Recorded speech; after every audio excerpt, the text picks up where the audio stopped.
53-year-old man marrying a 9-year-old girl is definitely wrong. Today, in Cairo, New York, London, it's wrong because it's a violation of the law.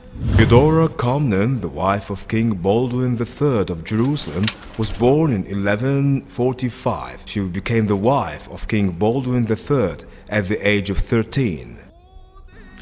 But maybe today, in some other parts of the world, is not wrong because it's not violating the law or the customs and traditions of people. And maybe in those three cities, Cairo, London, or New York, few centuries ago, it was not wrong because it was not violating anything too.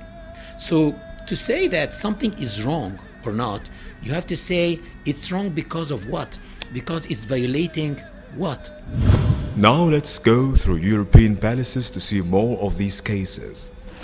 In the 12th century, on September 14th in 1169, a Byzantine emperor named Alexis Comnenus II married a beautiful girl named Agnes when her age was only 9 years old. It was an official and natural marriage back at that time.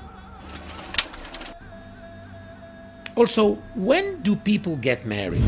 Usually people get married after they finish their studies because it's very difficult to study and be married at the same time. So in the cities you find girls getting married in the age of 22, 23 after they finish college. In the villages where usually people don't go to college, you find girls getting married in the age of 18, 19 after they finish school. What do you think was the case when there were no schools or colleges? What were girls doing? They were just getting married as soon as they reached puberty. Mary, peace be upon her, gave birth to Al-Masih ibn Maryam, or Jesus, when she was only 13 years old. Actually, today, after 1500 years, you find in the US girls getting married by the law at the age of 13. In New Hampshire, the age of marriage starts at 13 years old for girls by the consent of their parents. In Texas, 14 years old. In Missouri and Mississippi, 15 years old by the consent of their parents. Also in Spain, until 1995, it was 12 years old. And now it's 13 years old. In Canada, 100 years ago, it was about 11 years old. So it's unfair to judge people according to today's laws and customs. You have to judge people whether they were doing something wrong or not according to their own laws and their own customs. In 1184, Margaret, the Empress of Hungary, got married to Isaac II, the Byzantine emperor, when she was only 9 years old. This is why it's illogical to criticize the marriage of the Prophet Muhammad, peace be upon him, to Aisha, the daughter of the Prophet's closest companion, Abu Bakr.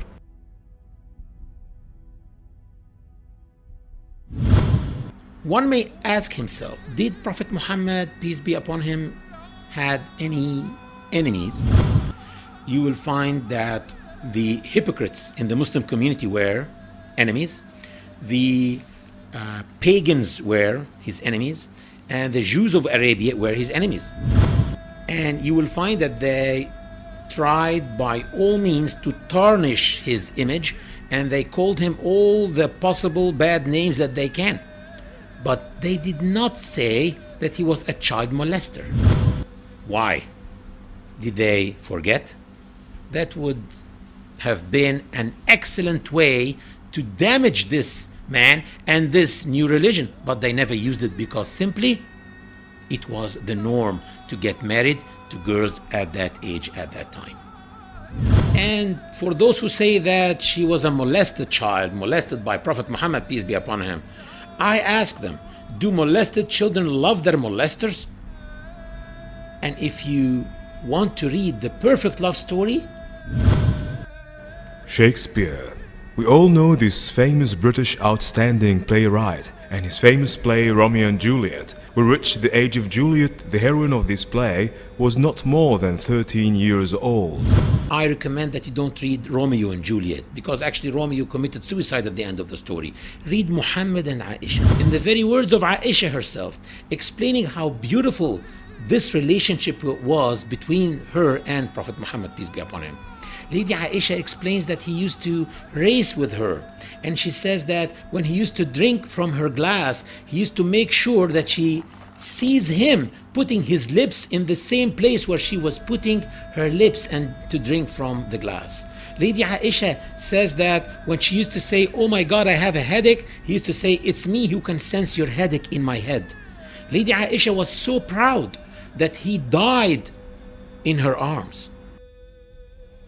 على رهبته المتبسم اقرأ نبي الله اقرأ وابتهل وبذكر ربك يا نبي ترنم